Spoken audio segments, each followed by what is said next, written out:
اب دیکھیں نارملی لوگ اپنا چہرہ کیوں دھوتے ہیں, ہاتھ کیوں دھوتے ہیں؟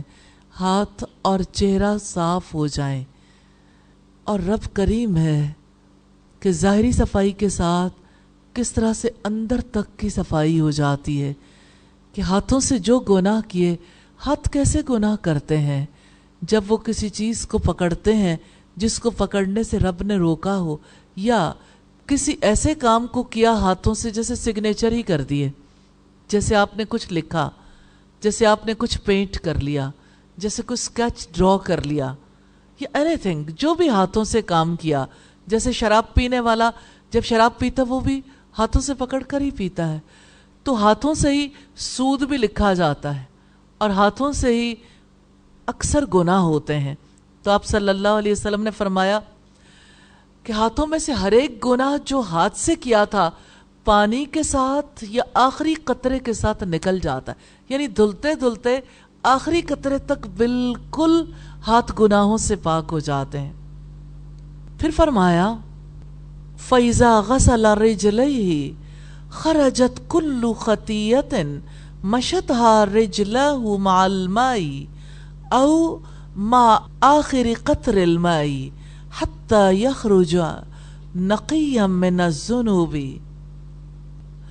پھر جب وہ پاؤں دھوتا ہے تو ہر ایک گناہ جس کو اس نے پاؤں سے چل کر کیا تھا پانی کے ساتھ یا آخری قطرے کے ساتھ نکل جاتا ہے, یہاں تک کہ سب گناہوں سے پاک صاف ہو کر نکلتا. 3 اعضاء کی مثالیں ہمیں ملتی ہیں, آنکھ, ہاتھ اور پاؤں. یہی بنیادی اعضاء ہیں جو ورک کرتے ہیں.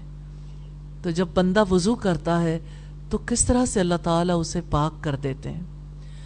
اور آپ جانتے ہیں کہ اللہ تعالیٰ پاک چیز کو ہی قبول کرتا ہے, ناپاک کو وہ قبول نہیں کرتا. اور اگر اسی چیز کو مد نظر رکھتے ہوئے دیکھیں تو جب بندہ کلی کرتا ہے, زبان کے کتنے گناہ کلی کے پانی کے ساتھ نکل جاتے ہیں. جب ناک میں پانی ڈالتا ہے, اسی طرح سے جب انسان بازو دھوتا ہے, ہاتھ میں بازو بھی شامل ہیں. اسی طرح سے جب مسح کرتے ہیں تو مسح سر کا کیا جاتا ہے, اور سر کے اندر دماغ ہے جو آماجگاہ ہے خیالات کی. جتنی باتیں دماغ کے اندر آتی ہیں وہ سب کی سب کس طرح سے وضو کے مسح کے ذریعے سے نکل جاتی ہیں. اور کانوں سے جو کچھ سنتے ہیں, یعنی وضو پاک کرنے والا ہے نا, تو پورا وضو ہی انسان کو پاک کر دیتا ہے. اس وجہ سے وضو کے دوران اللہ تعالیٰ کی طرف رخ رکھنا چاہیے. کلی کرتے وقت کیا ذہن میں رکھنا چاہیے, ناک میں پانی ڈالتے ہوئے کیا ذہن میں رکھنا چاہیے, اور اسی طرح سے چہرہ دھوتے وقت اور بازو دھوتے وقت اور مسح کرتے وقت, کانوں کا مسح کرتے وقت, پاؤں دھوتے وقت, تو زیادہ توجہ کے ساتھ ان چیزوں پر غور و فکر کرنا ہے. کس طریقے سے انسان کے اعضاء پاک ہوتے ہیں. تو آپ کی سوچ جب پاک ہوتی ہے تو وہ پاکیزگی کے لیے مزید کوشش کرتی ہے. یعنی جب آپ شعوری طور پر یہ سوچتے ہیں نا کہ زبان کتنے گناہ کرتی ہے, جھوٹ بولتی ہے, تانا دیتی ہے, کسی سے بد کلامی کرتی ہے, چغلی کرتی ہے, زبان سچ نہیں بولتی, زبان سے وعدہ کرتے ہیں تو وعدہ پورا نہیں کرتے, زبان کے ساتھ کتنی چیزیں اٹیچ ہیں, برا کلام, بد کلامی, بدگوئی بھی, پھر فوش کلام بھی, اور پھر فضول لایانی بات چیت بھی. تو جب ایک انسان دل کے یقین کے ساتھ کلی کرے کہ اللہ تعالیٰ مجھے اس کے توسط سے پاک کر دیں گے تو کیفیت بدلتی ہے. یہی کیفیت خشوع کے لیے ضروری ہے. اور ہر اس پر غور و فکر کریں گے, جیسے ناک پر, جیسے آنکھوں پر, چہرے پر, جیسے کانوں پر, تو انشاءاللہ تعالیٰ یہ غور و فکر آپ کو بہت زیادہ فائدہ دے گا. اس کی وجہ سے نماز کے اندر خشوع میں ہیلپ ملتی ہے. تو یہ سارے ہیلپ کرنے والے کام ہیں. چھٹا کام ہے مسواک کا اہتمام کرنا. مسواک کی وجہ سے منہ اور زیادہ پاک ہو جاتا ہے, کیونکہ جب آپ منہ کو پاک کریں گے تو تھوڑی دیر کے بعد ابھی تلاوت کرنی ہے نا، تو تلاوت پاک منہ سے کر سکیں گے انشاءاللہ تعالی۔ سیدنا علی کہتے ہیں کہ نبی صلی اللہ علیہ وسلم نے ہمیں مسواک کرنے کا حکم دیا اور فرمایا بندہ جب نماز میں کھڑا ہوتا ہے تو اس کے پاس ایک فرشتہ آتا ہے اور اس کے پیچھے کھڑے ہو کر قرآن مجید سنتا ہے اور قریب ہوتا رہتا ہے۔ وہ قرآن مجید سنتے سنتے اتنا قریب ہو جاتا ہے کہ اپنا منہ اس کے منہ پر رکھ دیتا ہے، اور نمازی جو آیت بھی پڑھتا ہے فرشتہ اسے اپنے اندر سمو لیتا ہے۔ سبحان اللہ۔ سلسلہ احادیث صحیحہ کی روایت ہے 1213 نمبر پر۔ تو تلاوت کے اثرات فرشتوں پر تبھی مرتب ہوتے ہیں جب منہ پاک ہو۔ مسواک ضروری ہے کیونکہ فرشتے اسمیل سے بھاگتے ہیں۔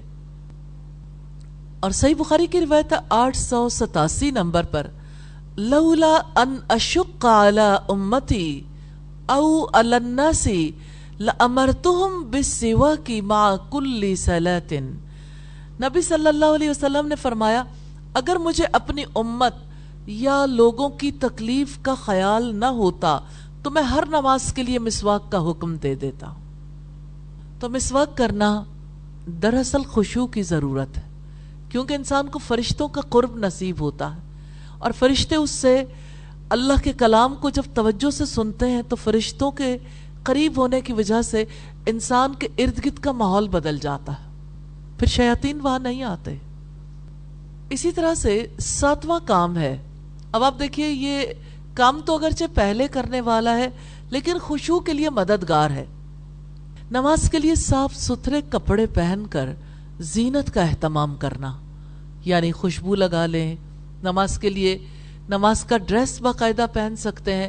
دیکھیے آپ جو عام ڈریس پہنتے ہیں نماز تو اس میں بھی ہو جاتی ہے، لیکن اگر آپ کا بازو کا کچھ حصہ، یعنی جب آپ کا یہ حصہ، یہ آپ کا ہاتھ ہے نا، آپ کا یہ حصہ اگر ننگا ہو رہا ہے تو آپ کی نماز میں خلل آ گیا نا۔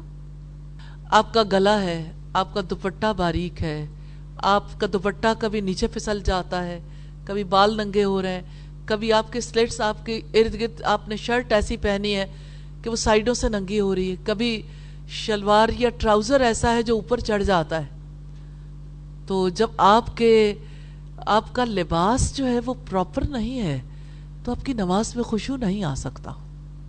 اس وجہ سے لباس کا عمدہ اہتمام ضرور کریں۔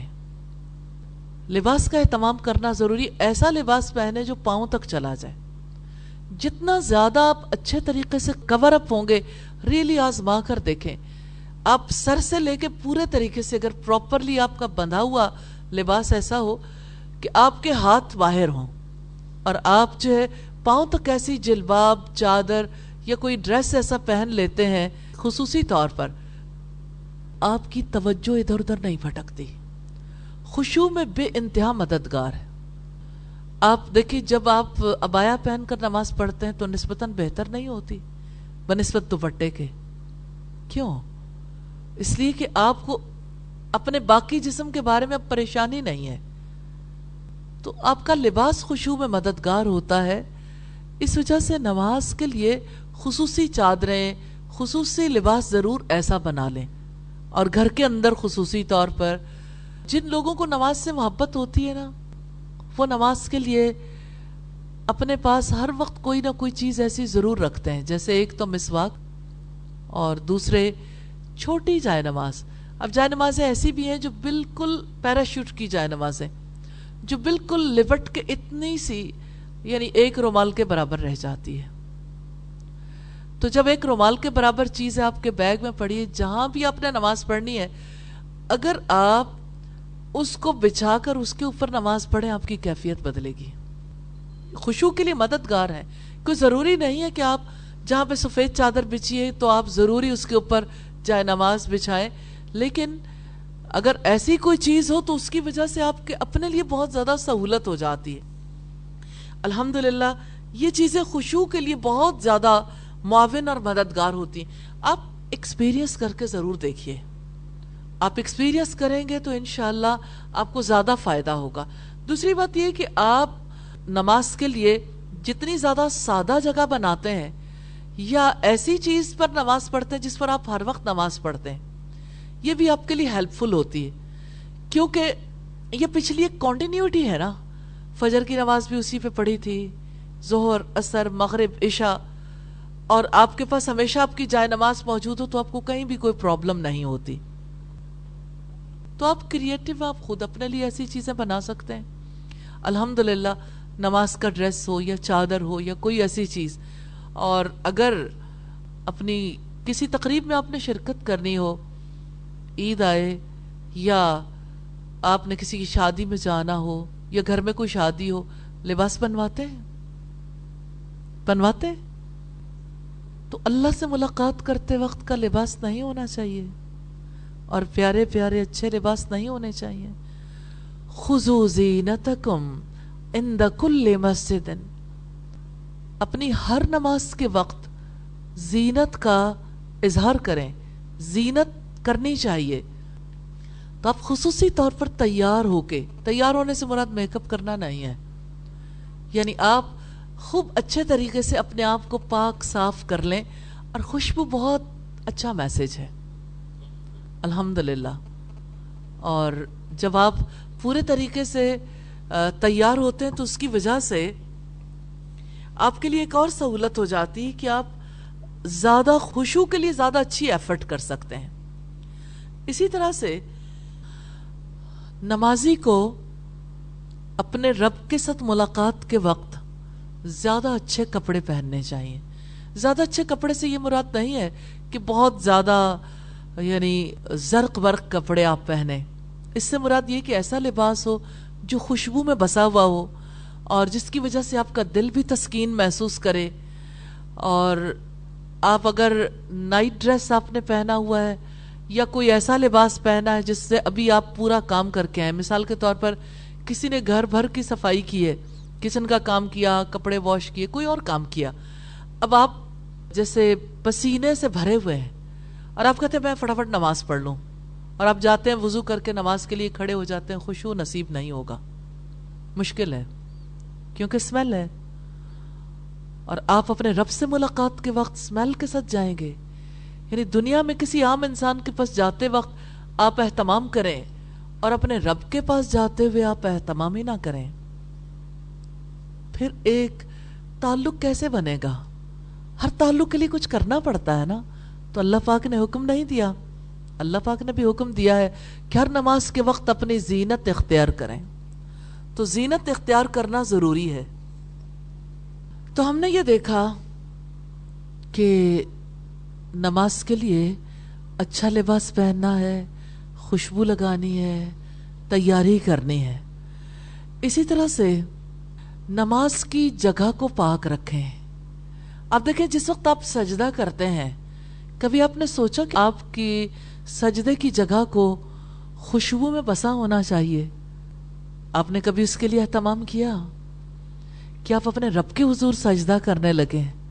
جائے نماز ہے اس کو پاک رکھنا، صاف رکھنا اور اس جگہ پہ خوشبو لگانا خوشبو کے حصول میں معاون ہوتا ہے الحمدللہ.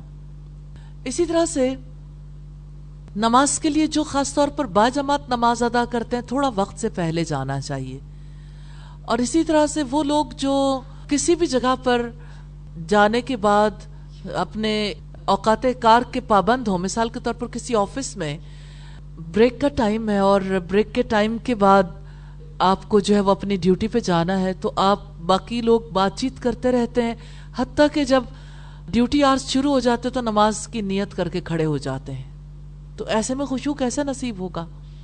تو اگرچہ کسی جگہ پہ باجماعت نماز ادا ہو رہی ہو یا انڈیویجولی لوگ نماز پڑھ رہے ہوں، ہر دو صورت میں نماز کی ادائیگی کے لیے اس بات کا اہتمام کرنا چاہیے کہ عین جس وقت پہ آپ کے اوقات کار شروع ہو گئے اس وقت نماز کی نیت کر کے کھڑے نہیں ہونا چاہیے، کیونکہ اس نماز میں آپ کو رب کا قرب نہیں ملے گا. اسی طرح سے اب دیکھیے جیسے جو شخص مسجد کی طرف جاتا ہے یا نماز کی جگہ کی طرف جاتا ہے اسے سکون اور وقار سے روانہ ہونا چاہیے. یعنی اللہ کے رسول صلی اللہ علیہ وسلم نے منع کیا کہ آپ جب جماعت شروع ہو جائے اور آپ مسجد سے باہر ہو یا مسجد کے اندر آ گئے تو بھاگ کر نہیں آؤ گے، سکون اور وقار کے ساتھ آؤ گے۔ پھر اسی طرح سے جیسے نماز کے لیے، نماز کے دوران بھی اور نماز کے علاوہ بھی جس وقت آپ مسجد میں داخل ہو گئے یا نماز کی کیفیت میں آ رہے ہیں تو نارملی لوگ اپنے پٹاخے بجانا شروع کر دیتے ہیں یا یوں انگلیوں میں انگلیاں ڈال کے ایک الجھن کا اظہار ہوتا ہے نا، اس کے سائیکولوجیکل ایفیکٹس ہوتے ہیں انسان پر، کہ انسان کی جو کیفیت ہوتی ہے، تو انگلیوں کو آپس میں الجھانے سے اجتناب کریں۔ اور اسی طرح نماز کا انتظار کرنا، ایک نماز کے بعد دوسری نماز کا انتظار کرنا ایسے وقت میں جب کہ آپ کے لیے پاسبل ہو، آپ کسی اور ایکٹیویٹی میں نہیں ہے اور آپ ایک نماز کے بعد دوسری نماز کے لیے بیٹھ سکتے ہیں، تو یہ بہت خوش آئند ہے الحمدللہ، کیونکہ یہ حالت نماز ہی کاؤنٹ ہوتی ہے۔ اور اگر پورا وقت نہیں بیٹھ سکتے تو تھوڑا سا وقت ضرور نکالنا چاہیے پہلے۔ اسی طرح اگر باجماعت نماز پڑھ رہے ہیں تو صفوں کو درست کرنا یہ سب کی ذمہ داری ہے، سب ایک دوسرے کا لحاظ رکھیں، کہیں سے صف ٹیڑھی نہ ہونے دیں۔ پھر اسی طرح سے صفوں کے درمیان فاصلہ نہ ہو، کشادگی کے بغیر صف بندی بھی نماز کے اہتمام میں شامل ہے۔ میں اس حوالے سے ایک اور بات ضرور آپ کے سامنے رکھنا چاہوں گی، کندھے سے کندھا ملانے اور پاؤں سے پاؤں ملانے کا یہ عمل بعض اوقات اتنا زیادہ ایک دوسرے پہ چڑھا دیا جاتا ہے کہ انسان کے لیے کھڑے ہو کے سانس لینا مشکل ہوتا ہے۔ کندھا بھی ضرور ملے، پاؤں بھی ضرور ملے، لیکن ہر کوئی سکون کی حالت میں تو ہو، سکون کی حالت میں، تاکہ وہ نماز ادا کر سکے۔ اب بعض اوقات ایسا ہوتا ہے کچھ لوگ جماعت کے دوران اچانک آ کے صف میں گھستے، پوری صف ڈسٹرب ہو جاتی ہے۔ اس صف میں اتنے لوگوں کی تو گنجائش تھی، لیکن ایک شخص کو ایڈجسٹ کرنے کے لیے باقی تمام لوگوں کی نماز بھی متاثر ہو گئی، کیونکہ پتہ نہیں ہے سجدے میں جانے کا، پھر سجدے سے اٹھنے کا، ہر جگہ پہ تشہد میں، تب بھی یعنی جگہ تنگ ہے۔ اور جب اکٹھے نماز پڑھتے ہیں تو بہت سارے مسائل بھی ایسے ہو جاتے ہیں، جیسے ایک دفعہ میں ایک صف میں نماز پڑھ رہی تھی تو میری رائٹ سائڈ پہ ایک خاتون تھی، مغرب کی نماز تھی، اور جب بھی یعنی تشہد کے لیے بیٹھتے تو اتفاق ایسا تھا کہ ان کا پورا وجود جو تھا وہ میرے یعنی دائیں پاؤں کے اوپر آ جاتا تھا۔ بس ایک یعنی اتنی زیادہ تکلیف دہ صورتحال تھی، کیونکہ بدن بھاری بھی تھا اور یعنی چیخ نکلنے والی صورتحال پیدا ہو جاتی تھی۔ اللہ کا شکر ہے کہ نماز کی وجہ سے ایسا معاملہ تو نہیں ہوا، لیکن 6 سجدوں کے بعد ہر دفعہ بیٹھنا ہوتا تھا، پھر اتحیات میں 2 دفعہ بیٹھنا تھا۔ آج 3 سال ہو گئے ہیں، 3 سال میں میرے انگوٹھے کا درد ختم نہیں ہوتا اس ایک نماز کی وجہ سے۔ یعنی سم ٹائمز بندے کو نہیں پتا ہوتا کہ آپ دوسرے کے لیے کس طرح تکلیف کا باعث بن رہا ہے۔ ایک نماز خراب نہیں ہوئی، ایک نماز کے ساتھ بعد میں آنے والی نمازیں بھی متاثر ہو گئیں۔ تو اتنا لحاظ ضرور رکھنا چاہیے کہ سب لوگ اپنی اپنی جگہ پہ پراپرلی بیٹھ جائیں، کسی کے لیے بھی تنگی کا سبب نہ ہو، لیکن وقفہ بھی نہ دیں، رکھنا نہیں ہونا چاہیے۔ اسی طرح صفوں کے درمیان جب فاصلہ ہوتا ہے تو شیطان خالی جگہ کو آ کے پر کر لیتا ہے، اور شیطان جب صفوں کے درمیان آ جاتا ہے تو پھر خلل اندازی کرتا ہے، پھر نماز کو درست طریقے سے ادا نہیں کرنے دیتا۔ یہ 8ویں اہم بات ہے، نماز میں اطمینان اور سکون۔ نبی صلی اللہ علیہ وسلم نماز میں پرسکون طریقے سے کھڑے ہوتے تھے، یہاں تک کہ ہر ہڈی اپنی طبعی جگہ پر آ جاتی تھی۔ تو ہر ہڈی کا طبعی جگہ پر آنا تبھی ممکن ہے، خاص طور پر جماعت میں جب اس کے لیے جگہ موجود ہو۔ جب آپ تنگ ہوتے تو ہر ہڈی اپنی جگہ پر نہیں آ پاتی۔ ابن رافع سے اسی مفہوم کی حدیث ہے کہ نبی صلی اللہ علیہ وسلم نے فرمایا، تم میں سے کسی کی نماز پوری نہیں ہوتی یہاں تک کہ وہ اچھی طرح وضو کرے، جس طرح اللہ تعالیٰ نے اسے حکم دیا ہے، یعنی وہ اپنا منہ اور دونوں ہاتھ کوہنیوں تک دھوئے اور اپنے سر کا مسح کرے اور دونوں پاؤں ٹخنوں تک دھوئے، پھر اللہ اکبر کہے اور اللہ کی حمد و ثنا بیان کرے، پھر قرآن میں سے جو آسان ہو اسے پڑھے۔ پھر راوی نے حماد کی حدیث کی مانند ذکر کیا اور کہا، پھر اللہ اکبر کہے اور سجدہ کرے تو اپنا چہرہ زمین پر ٹکا دے۔ ہمام کہتے ہیں اسحاق بن عبداللہ نے کبھی یوں کہا، اپنی پیشانی زمین پر ٹکا دے یہاں تک کہ اس کے جوڑ آرام پالیں اور ڈھیلے ہو جائیں، پھر اللہ اکبر کہے اور اپنے بیٹھنے کی جگہ پر سیدھا بیٹھ جائے اور اپنی پیٹھ سیدھی کر لے۔ پھر نماز کی 4 رکعتوں کی کیفیت فارغ ہونے تک اس طرح بیان کی۔ پھر فرمایا تم میں سے کسی کی نماز اس وقت تک مکمل نہیں ہوتی جب تک کہ وہ ایسا نہ کرے۔ ابو داؤد کی روایت ہے 858 نمبر پر۔ اب یہاں یہ بات ضرور ذہن میں رکھیے کہ اطمینان اور سکون کے لیے آپ کو تمام وہ اعمال سیکھنے کی ضرورت ہے جو اعمال نبی صلی اللہ علیہ وسلم نے نماز کے لیے انجام دیے، جیسے آپ کا نماز کے اندر داخل ہونا تکبیر تحریمہ کے لیے، تو اس میں آپ کے ہاتھوں کا کانوں کی لوہوں تک اٹھنا، پھر اسی طرح سے آپ کا سینے پہ ہاتھ باندھنا اور بائیں پہ دایاں ہاتھ رکھنا، پھر اسی طرح سے جیسے آپ کا یعنی جو کچھ اللہ کے رسول نے پڑھا اس دوران پڑھنا، پھر رکوع میں جانا تو رکوع کی بالکل ظاہری کیفیت کو بھی پراپر رکھنا۔ اب دیکھیے کمر کا یہ حساب کتاب ہو، یعنی سر بھی اسی طرح سے ہو۔ بعض اوقات لوگ یوں اپنا سر جھکا دیتے ہیں جیسے جانور، یا سر اٹھا لیتے ہیں یا سر نیچے ڈال دیتے ہیں، یہ برابر کا جو ہے سلسلہ ہونا چاہیے۔ اسی طرح سے جب دوبارہ اٹھیں سیدھے کھڑے ہو کے بالکل سکون کی حالت میں، پھر سجدے میں جائیں تو سکون کی حالت میں سجدہ کریں جیسے اللہ کے رسول صلی اللہ علیہ وسلم نے سجدہ کرنا سکھایا۔ تو جب تک پراپرلی اس طرح سے نہ کریں اس وقت تک نماز کے اندر خشوع کی وہ کیفیت بھی پیدا نہیں ہوتی۔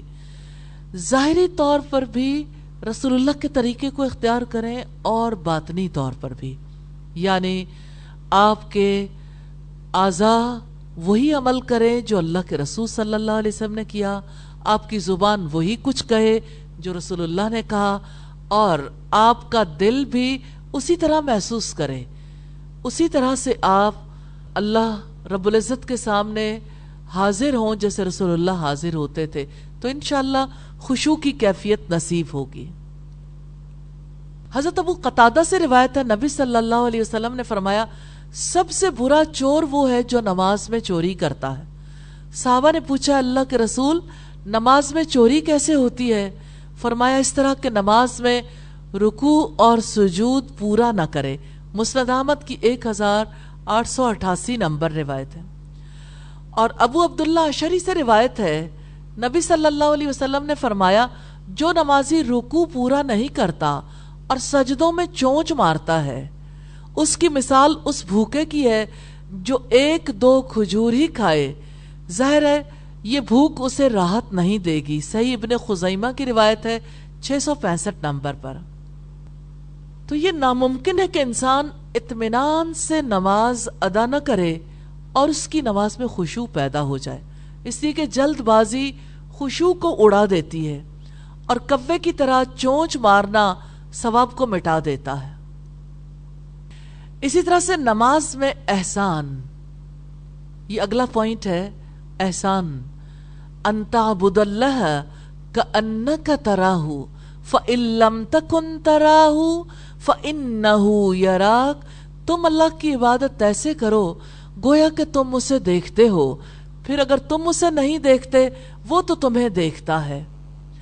اسی طرح سے اگلی بات ہے نماز میں موت کو یاد کرنا۔ ابو ایوب رضی اللہ تعالی عنہ کہتے ہیں کہ ایک آدمی نے نبی کریم صلی اللہ علیہ وسلم کے پاس آ کر کہا اے اللہ کے رسول مجھے کچھ بتائیے، مختصر نصیحت کیجیے۔ آپ نے فرمایا جب تم نماز کے لیے کھڑے ہو تو ایسی نماز پڑھو گویا کہ دنیا سے جا رہے ہو، آخری نماز۔ کوئی ایسی بات منہ سے نہ نکالو جس کے لیے آئندہ عذر کرنا پڑے، اور جو کچھ لوگوں کے پاس ہے اس سے پوری طرح مایوس ہو جاؤ۔ ابن ماجہ کی 4171 نمبر روایت ہے۔ تو جب نماز پڑھنی ہے تو اس طرح کہ اس کے بعد کبھی نماز پڑھنے کا چانس نہیں ملے گا، جیسے انسان کو موت سے پہلے ایک عجیب کیفیت ہو جاتی ہے نا اس کی، وہ دنیا سے بالکل لا تعلق ہو جاتا ہے، کیونکہ اسے پتہ چل جاتا ہے کہ اب دنیا میرے کسی کام کی نہیں۔ تو نمازی کی بھی جب یہ کیفیت ہو جاتی ہے تو اس کی وجہ سے نماز میں خشوع آتا ہے۔ اگلی بات ہے قرآنی آیات اور نماز کے اذکار پر غور و فکر اور حسب حال ان کا جواب دینا۔ رب العزت نے ارشاد فرمایا، سورہ صاد کی آیت نمبر 29 ہے، ہم نے آپ پر ایک مبارک کتاب نازل کی ہے تاکہ لوگ اس کی آیات میں غور و فکر کریں اور عقل والے نصیحت حاصل کریں۔ قرآن مجید کی آمد کا ایک مقصد اس کی آیات میں تدبر بھی ہے۔ یہ تدبر کوئی اسی وقت کر سکتا ہے جب کسی کے پاس قرآن کا علم ہو، اور نماز میں پڑھی جانے والی آیات میں جب کوئی غور و فکر کرتا ہے، متاثر ہوتا ہے، اس کی آنکھیں آنسو بہاتی ہیں اور اس کی جلد نرم پڑ جاتی ہے، رونگٹے کھڑے ہو جاتے ہیں، یہ غور و فکر کے اکارڈنگلی جتنا کوئی غور و فکر کر لے۔ اور سورہ الفرقان کی آیت نمبر 73 ہے، اور نیک لوگ وہ ہیں جب انہیں ان کی رب کی آیات سے سمجھایا جائے تو اس پر اندھے بہرے ہو کر نہیں گزرتے۔ تو ان آیات سے ترجمہ و تفسیر سیکھنے کی اہمیت کا بھی پتہ چلتا ہے۔ تفسیر طبری کے مقدمے میں ہے، امام ابن جریر لکھتے ہیں، مجھے اس شخص پر تعجب ہے جو قرآن پڑھتا ہے لیکن اس کی تفسیر نہیں جانتا، وہ اس کی تلاوت سے کیسے لطف اندوز ہو سکتا ہے۔ تو آیات پر تدبر کرنے سے خشوع میں بہت ہیلپ ملتی ہے، بار بار دہرایا جائے، معنی پر غور کیا جائے۔ نبی صلی اللہ علیہ وسلم بھی ایسے ہی کیا کرتے تھے۔ ایک روایت میں ہے کہ آپ صلی اللہ علیہ وسلم ایک رات میں ایک آیت کو دہراتے رہے یہاں تک کہ صبح ہو گئی۔ ان تعذبہم فانہم عبادک، اگر آپ انہیں عذاب دیں تو وہ آپ کے بندے ہیں، اور اگر آپ انہیں بخش دیں تو یقیناً آپ عزت اور حکمت والے ہیں۔ یہ سورہ المائدہ کی آیت نمبر 118 ہے۔ تو تدبر فی القرآن بہت زیادہ ضروری چیز ہے خشوع کے لیے، اور یہ بھی لازم ہے کہ انسان جس چیز پر غور و فکر کرے، جسے پڑھے، اس پر تدبر بھی کرے لیکن اس پر عمل کرے۔